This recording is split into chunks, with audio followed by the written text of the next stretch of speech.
This is Cerebral Cinema. Movies of the mind. Post-war Old Dutch cleanser, famous for chasing dirt, presents Nick Carter, famous for chasing crime.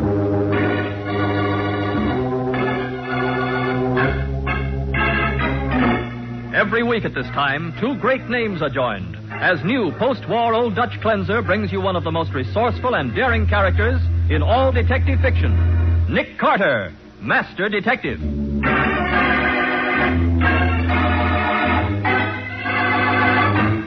Look, Matty, you have a description of the killer, don't you? Yes, Scubby, and what a description. An average-sized man wearing a dark overcoat. Why, I can pick up a dozen suspects on every corner with that description. That's going to be tough, all right, Matty. Yeah. You don't know where the murdered man went last night. Don't know whom he was with. Don't even know where he was killed. Aren't there any clues at all, Nick? Just one, Scubby. And you're looking right at it. Yeah, a fine clue that is. A dead body with a knife in its back. And now, the case of the Henpecked husband. Today's adventure starring Lon Clark as Nick Carter. Brought to you by new post-war Old Dutch cleanser. Professor Harold Thompson has never been inside a gambling house in all his 53 years. His wife wouldn't allow it. But since reading about the game of roulette in his encyclopedia, the professor is willing to risk Mrs. Thompson's anger because he has a wonderful plan. That's why he's come to Nick Carter. I shall win $20,000 each evening, Mr. Carter, and then cease my activities. Well, what do you want me to do? First, show me the establishments where this game is played. Second, ascertain whether the roulette wheel is honest. And third, see that I'm not robbed of my winnings by some footpad. Oh, Professor, what makes you so sure there will be any winnings? Well, from reading the article on roulette in my encyclopedia, I have evolved a system of wagering by which I can't possibly lose. Take my word for it, Professor. You can't possibly win. Not over any period of time. Oh, but you don't know my system. Here, let me have a piece of paper. Believe me, Professor Thompson, no system will beat a roulette wheel. Ah, but it's quite simple to the mathematical mind. Now, here we have... Oh, my fountain pen is dry. Excuse me. Nick Carter speaking. Sergeant Matheson, Nick. Oh, what's on your mind, Matty? How's about having dinner with me tonight? My wife's visiting her mother, and I hate eating alone. Why, sure, Matty. Good idea. Patsy's gone down to Cuba for a few days, so I'd probably be eating alone anyway. All right, then suppose you pick me up at my office about 7, huh? Will do. See you then. Okay. So long. I filled my pen from your inkwell, Mr. Carter. I hope you don't mind. Oh, no, of course not. Now, I have withdrawn $2,500 from my savings account, and I'm ready to begin operations. Do you want to help me or not? I do not. All I want to do is to keep you from throwing your money away. I'm sorry, Mr. Carter. In that case, I shall proceed without you. Good day.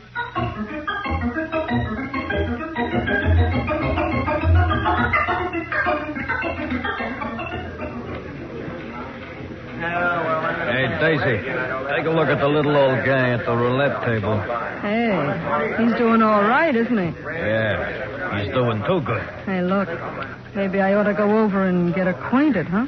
Yeah, feed him a couple of drinks and keep him playing till the house gets those chips back. Mm-hmm. I don't want him leaving here with that kind of dough. Number 4, black. Oh, there you are. Why, you lucky boy. You won again. But of course, I intended to. I was standing right behind you. Maybe I brought you luck, huh? Today's my birthday, you know. Really? Well, you must give me your address so that I can send you some flowers. Flowers? Are you... Here, I brought you a drink. Place your bets, ladies and gentlemen. A cocktail? Oh, but I mustn't. My wife never allows me to take intoxicants. Oh, go on. It won't hurt you. Gee, you got a lot of chips there. Yes, my winnings amount to $22,000. Where can I exchange them for money? You don't mean you're quitting? Oh, I must. It's long after midnight. I don't know what my wife will say. Not leaving, are you? Oh, you can't. Not when you're winning. Come on, be a sport. Well, since I have an extra $2,000, I shall wager it on number 33. Hey, wait a minute. You can't bet $2 on a number. 100's the limit. It's all right, Maxie. But, boss, the numbers pay 35 to 1. Who's running this place? Okay. It's your funeral. That's all. No more bets. Thank you, Mr. Beale. Harry Beale. Mr. Beale. Actually, I'm throwing away this $2,000. You see, I don't wish to win more than $20,000 tonight, and... Number 33. Hey, you won again. My, how extremely fortunate. Yeah, Another 70 grand. Maxie, close it up. Everything. No more play tonight. Okay, boss. Hey, Harry, you've got $90,000 coming. What are you going to do? I'm going to pay it. Come on back to my office, Sport. We'll have a few drinks to celebrate your good luck. Then I'll cash in your chips.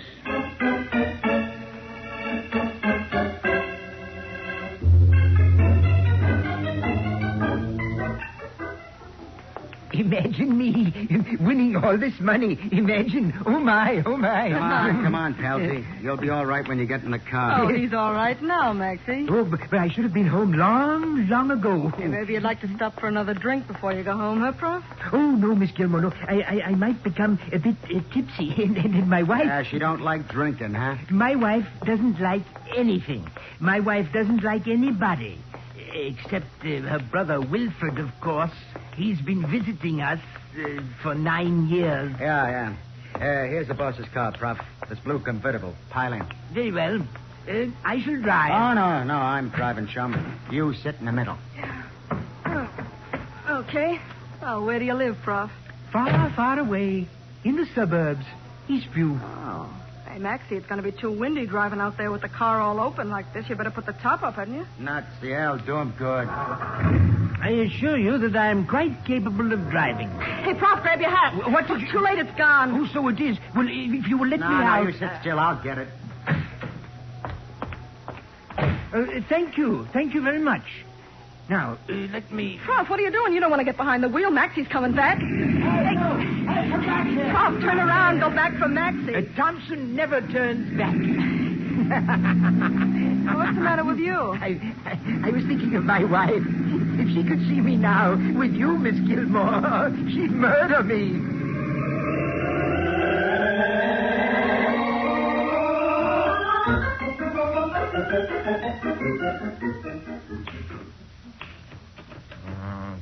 Doggone it.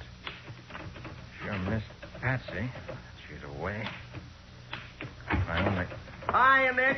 How's things? Why, hello, Scubby. Long time, no see. Been pretty busy, Nick, but the newspaper's hitting a new low just now. What? You mean there's no story worthy of the attention of a hotshot reporter like Scubby Wilson? Not a thing. That's why I dropped in to see if you had any hot tips. No, not a thing, Scubby. Hey, where's Patsy? Oh, taking a little vacation in Cuba. And do I miss her?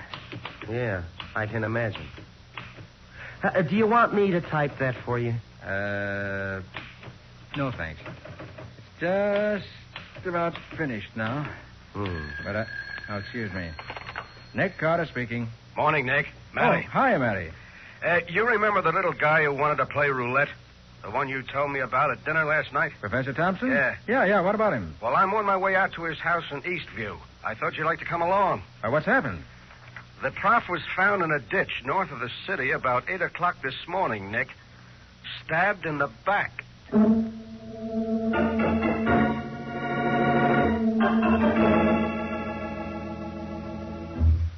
When did you see your husband last, Mrs. Thompson? He left immediately after dinner last night, and... Is your name Mrs. Thompson? Well, now, look here. Never mind, Wilfred, dear. I feel strong enough to talk now. Now, don't excite yourself, Hannah. Remember your indigestion. All right, now, Mrs. Thompson. You know, I suffer terribly from nervous indigestion. Last night, when Harold wasn't home by midnight, I was so furious. So worried, Hannah. Yes, so worried that poor brother Wilfred had to get out of bed and phone the doctor. Mrs. Thompson, do you know where your husband went last night? I do not. Some den of iniquity, no doubt. What makes you say that? No respectable place would keep a man out after midnight. You're right, Hannah. When the doctor left at 1:30, I told Brother to lock the front door and bolt it. Well, the medical examiner says Professor Thompson was killed at least an hour later than that. And we found him clear on the other side of town. Did you say he'd been robbed? That's right. His pockets were turned inside out. If his pockets were empty, Matty, how did you identify the body so quickly? His initials were in his hatband, Scubby, and the inside pocket of his overcoat had been overlooked. His notebook and a letter were there. I can't imagine why anyone would want to rob Harold. I never allowed him to carry more than $5 in cash. According to what he told Nick, Mrs. Thompson, he had just drawn $2,500 from the bank. 20? He wouldn't dare. Now, Hannah, don't excite yourself. And only last week he objected when I spent $50 to get Brother a new suit. Well, my dear, you know Harold never liked me. Can't Wilfred buy his own clothes? Wilfred is temporarily out of employment. Mr. Carter, did my husband mention why he drew that money out of the bank? I think he intended to play roulette with it, Mrs. Thompson. That's what he was doing, gambling, throwing his money away and then getting himself killed. There's always the insurance, Hannah. Huh? Why, Wilfred, of course. $10,000. And in a case like this, we'll be able to collect double indemnity, too. Isn't that right, Mr. Carter? You'll have to settle that with the insurance company. $20,000. Well, brother dear, I guess everything is all right after all.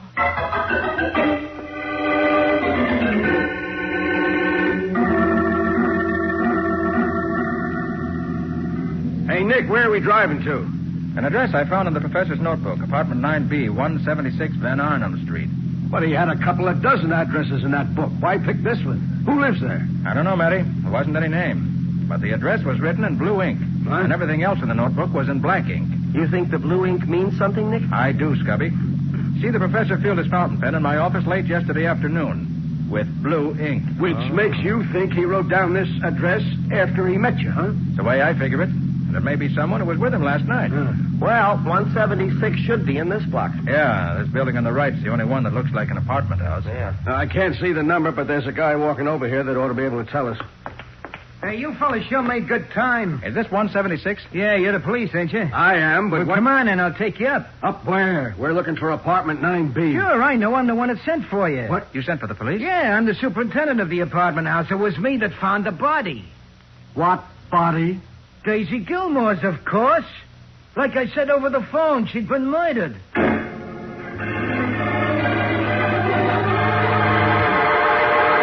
And so the address in the dead professor's notebook had led not to a solution of the case as Nick hoped, but to another murder. We'll see what happens in just a moment.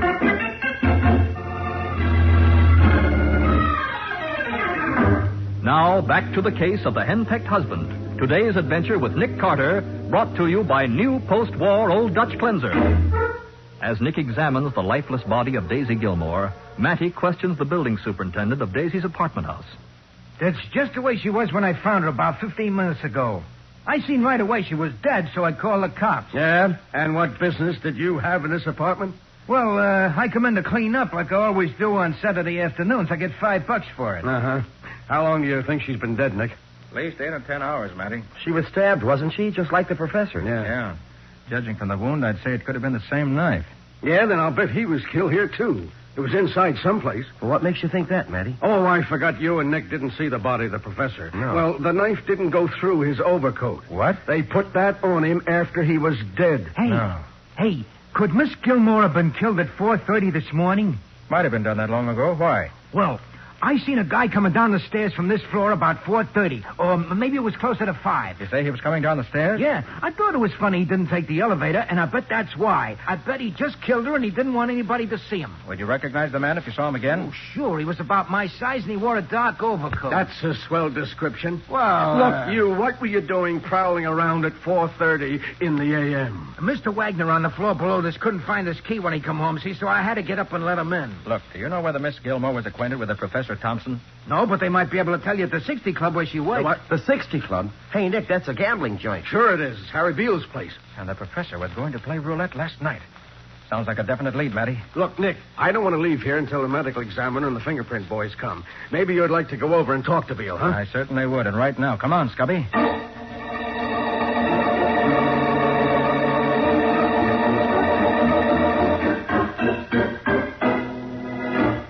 I'm Harry Beale. What about it? I'm trying to find out whether a Professor Harold Thompson was in your club last night. Hey, Maxie, the guy wants to know if we saw the prof last night. Is he kidding? Then you do remember him. I wish I could forget him. He cleaned out the joint. You mean the professor won? He took $90,000 away from me, that's all. Oh. And in cash. I'll be darned. That roulette system of his worked. Look, mister, there ain't any roulette system that works. The prof won in spite of his system. Yeah, that's what I get for running an honest wheel. Never again, believe me. And you say the professor had $90,000 in cash when he left here? Yeah, my cash. Not only that, he took my car and my girl. Daisy Gilmore? That's her. Oh, so maybe you were jealous, huh? Of the prof? Don't make me laugh. Look, if Daisy would have held the prof's hand even, he'd have fainted. How'd he happen to take your car, Harry? I told Maxie here to drive him home to be sure he got there safe. Yeah, especially since he was slightly plastered. And Daisy was going along, so I this thought jerk lets him get away from him. What time did all this happen? About 2 a.m. What's the idea of all the questions? Wasn't long after that the professor was robbed and murdered. You mean somebody knocked him off? Yes, somebody who knew he had that money. You knew about it, Beale. And so did you, Maxie. Hey, what are you picking on us for? What about Daisy? She was with him. We weren't. Both of you knew that, too. Maybe you expected her to get the money away from him. Maybe that's why one of you was waiting at her apartment when she got home. Waiting with a knife. Huh? What did you say? You mean Daisy got her, too? She's dead?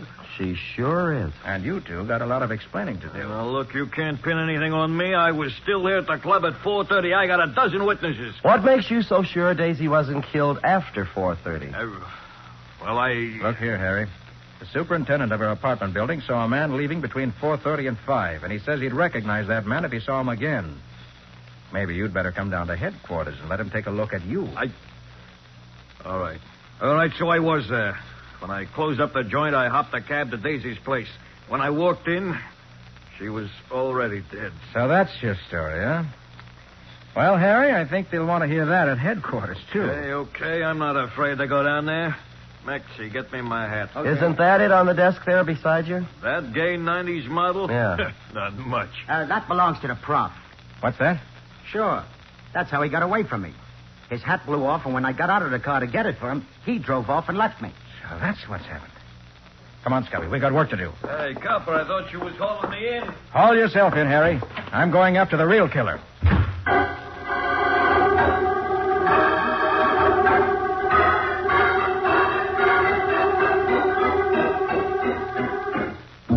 Mrs. Thompson, did your husband own a car? Yes, but I didn't let him drive it.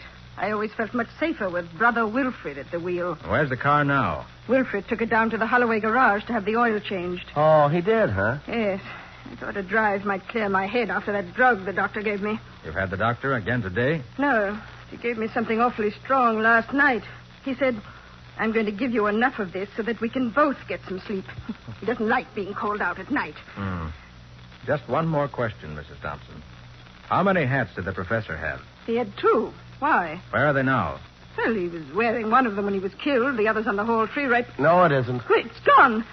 He must have lost it. That beautiful $3 hat of all the careless... Never mind about that now. How do I get to the Holloway garage? It's down the street about 6 blocks. You going to see my brother? Not only going to see your brother, Mrs. Thompson, I'm going to ask him some very pointed questions.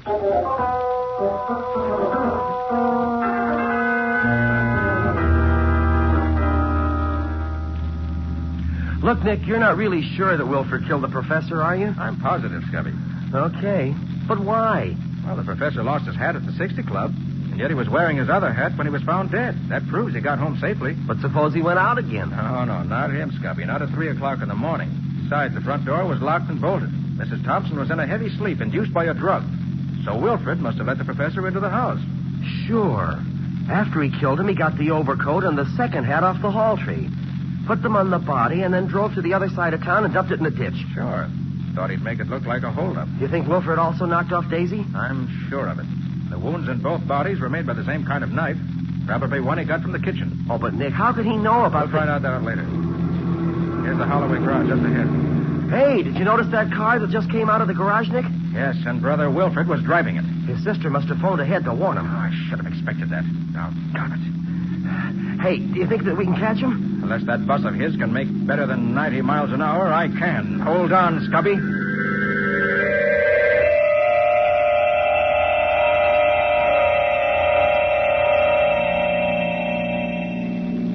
We're gaining on him. Yeah, it won't be long now. Oh, brother. Hey, you weren't kidding when you said hold on. Can't you even slow down on the curves? Not if I want to catch this guy. Well, take it easy. We're almost up to him now. Look, Scubby, I'm going to pull up alongside of him. If you want me to yell at him to pull over? No, it won't do any good. He knows what we want.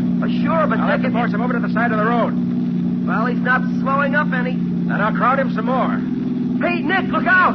He's cutting into us. For the love of Pete, Nick, watch it!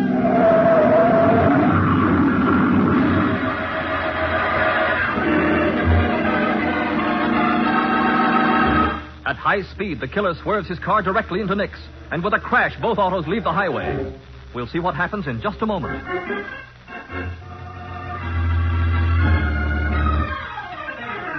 Now for the conclusion of the case of the henpecked husband. Today's adventure with Nick Carter, brought to you by new post-war Old Dutch cleanser. Driving at high speed, Nick Carter tried to stop an escaping killer by forcing his car to the side of the road. But the killer, realizing he's been trapped, smashed his car into Nick's. With a crash, both cars left the road. It's now a few moments later. Oh, brother. Oh, was that a narrow escape? You hurt, Scubby? I don't think so. Oh, my joints seem to work okay. How about you? Nothing serious, I guess. You know, for a minute there, I thought we were going to turn over. It's darn lucky we didn't. Darn lucky I had good brakes. I managed to slow down a little before he hit us. Now, go on. Holy cow. Look at Brother Wilford's car. There's our wreck for you. The way he's wrapped around that tree, it's a wonder if he's not dead. Try opening the door, Scubby. Okay. No soap. It's jammed, but good. In that case, we'll have to bust a window and haul him out that way. Look out, I'm going to heave this rock. Let her go. Well, listen to that. Brother Wilford's still alive, I'm glad to say. All right, give me a hand, Scubby, and we'll get him out. Yeah, sure thing, Nick. My head. Oh, skip it, Wilford. Save your strength. I'm dying. Yeah, and Mattie's just dying for a little conversation with you. Come on, let's go down to headquarters.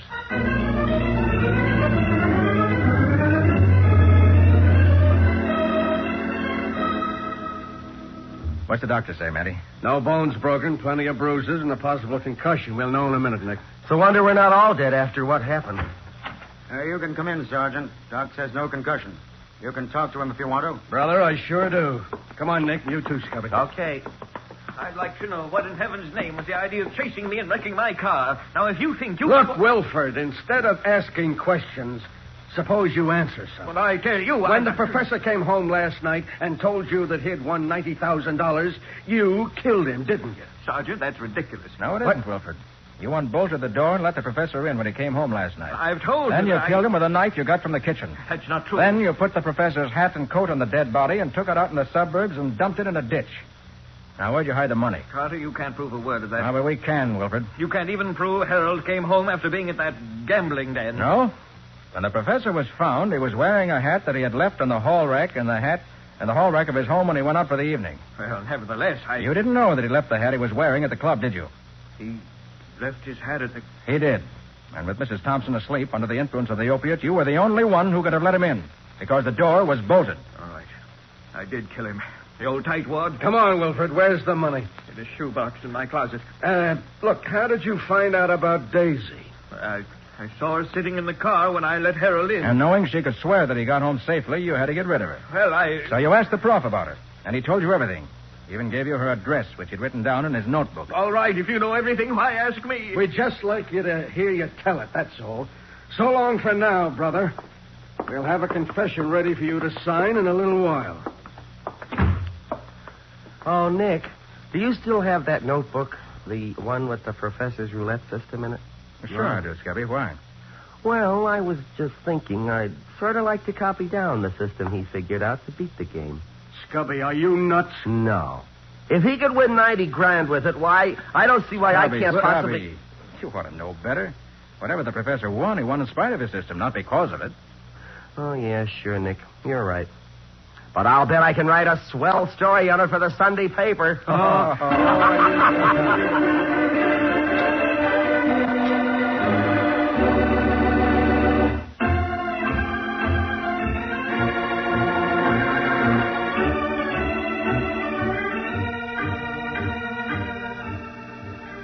Nick Carter, Master Detective, is presented each week at this time by the Cudahy Packing Company. It is produced and directed by Jock McGregor and is copyrighted by Street & Smith Publications, Incorporated. Ed Latimer plays Matty. John Kane is Scubby. Today's script was written by Jim Parsons. Original music is played by Henry Silverne. This program is fictional, and any resemblance to actual persons, living or dead, is purely coincidental. Friends, despite the progress made in the treatment of cancer, we can't let up in our fight to stamp out this dreaded killer. Yes, every 3 minutes, someone dies of cancer. and the fight against it can be carried out only with your help. So give, and give generously, to the American Cancer Society. Give more than before. This is Michael Fitzmaurice saying, when minutes count, use new post-war Old Dutch Cleanser. Cerebral Cinema hopes you have enjoyed this movie of the mind.